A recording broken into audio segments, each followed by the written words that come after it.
కాంగ్రెస్ లో కొండా కుటుంబం ఎపిసోడ్ మరింతగా ముదిరింది. మంత్రి కొండా సురేఖ కుమార్తె సుస్మిత చేసిన వ్యాఖ్యలపై మంత్రులు ఎమ్మెల్యేలు ఆగ్రహం వ్యక్తం చేస్తున్నారు.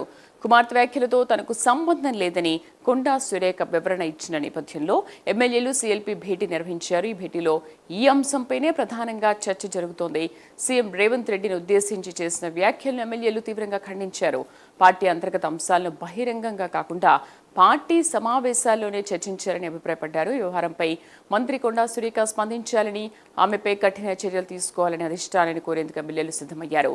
ఎవరు పార్టీ లైన్ దాటి మాట్లాడినా చర్యలు తీసుకోవాల్సిందేనంటున్నారు.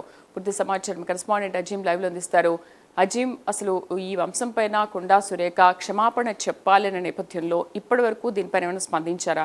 ఎందుకంటే మొన్న కూడా అదే మాట్లాడారు, అసలు నా కూతురు మాట్లాడిన దానికి నాకు సంబంధం లేదు కదా అని మాట్లాడారు. ఈ నేపథ్యంలో పార్టీ క్రమశిక్షణ చర్యలు చేపట్టే అవకాశాలు ఉన్నాయా? కొండా సురేఖ కుమార్తె కొండా సుస్మిత పటేల్ చేసినటువంటి వ్యాఖ్యలపై కాంగ్రెస్ పార్టీ చాలా సీరియస్గా తీసుకుంది. పార్టీకి సంబంధించినటువంటి ఎమ్మెల్యేలు ఎమ్మెల్సీలు అందరూ దాదాపు ఒక 20 మంది అందుబాటులో ఉన్న ఎమ్మెల్యేలు అందరూ కూడా సీఎల్పీలో వచ్చి కూడా సమావేశాన్ని కూడా ఏర్పాటు చేసుకున్నారు. కొండా సురేఖకు సంబంధించినటువంటి కామెంట్స్ పై మాత్రం చాలా సీరియస్గా వ్యక్తమవుతారు. ఖచ్చితంగా క్షమాపణలు బహిరంగంగా చెప్పాల్సిందే. తన పార్టీ సభ్యత్వమైనా కాకపోయినా కొండా సురేఖ కూతురు కాబట్టి, క్యాబినెట్లో కొండా సురేఖ ఉన్నారు కాబట్టి బాధ్యత వహించాల్సిందే. తను బాధ్యత వహించకుండా ఏదైతే నోటీసులు రిటర్న్ తీసుకోవాలని చెప్పడం కూడా సరైన కాదు. అయితే ఇది కొండా సురేఖ అంశంలోనే కాదు, పార్టీలో ఎవరు ఇలా మాట్లాడారు, రాజగోపాల్ కానివ్వండి, చిన్నారెడ్డి కానివ్వండి, ఎవరు మాట్లాడినా, ఇప్పుడు మేము మాట్లాడిన ఎమ్మెల్యేలో కూడా ఎవరైనా పార్టీ లైన్ దాటినా ఖచ్చితంగా తమ పైన ఏదైతే చర్యలు తీసుకోవాల్సిందే అని చెప్పి కూడా వాళ్ళ అధిష్టానాన్ని, పీసీసీని, సీఎం రేవంత్ రెడ్డిని అందరినీ కూడా కోరుతాం, చెప్తాం. ఎందుకంటే ఇలా చర్యలు తీసుకోకుండా పోయినట్టయితే ఖచ్చితంగా రేపు అందరూ కూడా ఇదే రకంగా మాట్లాడేటువంటి అవకాశం ఉంటుంది. కాబట్టి ఖచ్చితంగా తగిన కఠిన చర్యలు అయితే తీసుకోవాలనే ఒక డిమాండ్ని మాత్రం వారు తెరపైకి తీసుకొస్తున్నారు. ఒక రెజల్యూషన్ రూపంలో అందరూ కలిసి కూడా దీనికి సంబంధించి ఏదైతే పీసీసీకి, సీఎంకి అందరికి సంబంధించి విషయంపై కూడా ఏదైతే వారైతే ఒక ముక్త కంఠంతో మాట్లాడుతున్న పరిస్థితి మనకు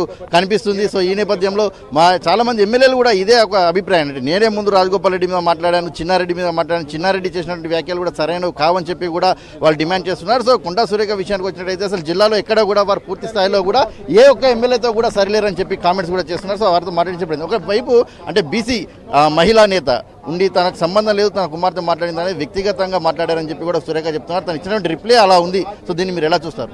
మేము ఫస్ట్ కాంగ్రెస్ పార్టీ ఏ కులం మతం అనేది కాదు. ఒకరి సురేఖ గారి గురించో ఇంకొకరి గురించో పెట్టే ప్రెస్ మీట్లు కావు ఇవి. పార్టీలో లక్షలాది మంది కష్టపడుతూ వచ్చినటువంటి కాంగ్రెస్ పార్టీ లక్షలాది మంది మీద కేసులు పెట్టిన ఆ రోజులల్లో పాదయాత్రలు రేవంత్ రెడ్డి గారు కానీ బట్టి విక్రమార్ కానీ పాదయాత్రలు చేస్తూ వచ్చినటువంటి ప్రభుత్వం ముగ్గురు నలుగురు వారి స్వార్థ రాజకీయాల గురించి వారికి ఏదో పదవులు కావాలనే ఆలోచనతోటి రోడ్ల మీదకి ఎక్కి విధంగా మాట్లాడితే చూసుకుంటూ కూర్చుని కూడా ఉన్నాయని అన్నారు. వారెవరు అసలు ఉన్నారు? అది మీకు తెలియదా? నాకు తెలియదు. మళ్ళీ నాన్నోటితో ఎందుకు అవి?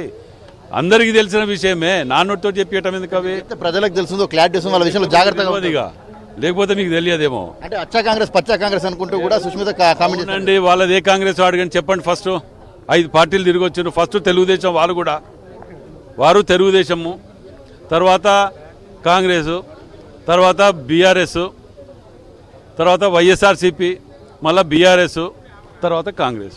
అయినా ఇచ్చినాం కదా మీకు. మేము అడిగేది జిల్లాలో, రాష్ట్రంలో ఎవరు రోడ్ల మీదకి ఎక్కి మాట్లాడినా వారిని సస్పెండ్ చేయాలని చెప్పి మేము పార్టీని మేము కోరుతాను. ఎందుకంటే వీళ్ళ 4-5 స్వార్థ రాజకీయాల గురించి ఇంతమంది పార్టీ కన్నా కళలన్నీ తెచ్చుకున్న రాజ్యాన్ని పొడగొట్టుకుంటారా అండి ఎవరన్నా? జిల్లా వ్యాప్తంగా మాకు బలం ఉంది, అన్ని నియోజకవర్గాల్లో మా బలంతోనే గెలిచారని కూడా వారు మాట్లాడుతున్నారు కదా. మరి ఎందుకు పోయి పార్లమెంట్లో 9,000 మైనస్ ఎందుకు వచ్చింది మీకు? 11 నియోజకవర్గాలలో ప్లస్ వచ్చి మీ నియోజకవర్గంలో 9,000 మైనస్ ఎందుకు వచ్చింది? దానికి జవాబు చెప్పగలుగుతారా? 4-5 నియోజకవర్గాలను గెలిపించినట్టవే, పీసీసీ సీఎంనే చేసిన అంటున్నావు కదా. నీ సొంత నియోజకవర్గంలో 9,000 మైనస్ ఎందుకు వచ్చింది? తుపాకి రామ్ నువ్వు చెట్ల ఇవేమైనా చెప్పుకుంటానికి కూడా అర్థం పర్థం ఉండాలి. కులంతో మతంతో సంబంధాలు అంటారు. మరి రాజగోపాల్ రెడ్డి విషయంలో పార్టీ ఇప్పటి వరకు ఎందుకు కనీసం షోకాజ్ నోటీసులు ఇవ్వలేదు? మేము అందరినీ చెయ్యాలి అని మేము చేసేది డిమాండే గది. మేము అన్నది ఏంటిది? ఇప్పుడు మీకు సస్పెండ్ చేసిన జీవన్ రెడ్డి గారిని గుర్తురారు, సస్పెండ్ చేసిన ఇంతమంది ఎల్బీ నగర్ అది గుర్తురారు. మన వీరు కూడా చరిత్రలో ఎన్నడూ పార్టీకి వ్యతిరేకంగా మాట్లాడిన సౌమ్యుడు అయినటువంటి చిన్నారెడ్డి గారు కూడా నోటీస్ ఇచ్చింది గుర్తురాదే.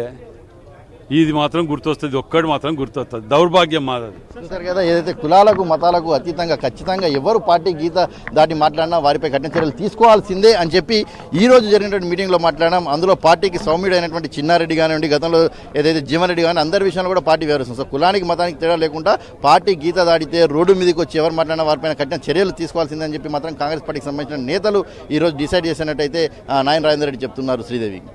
Right Azeem, thank you.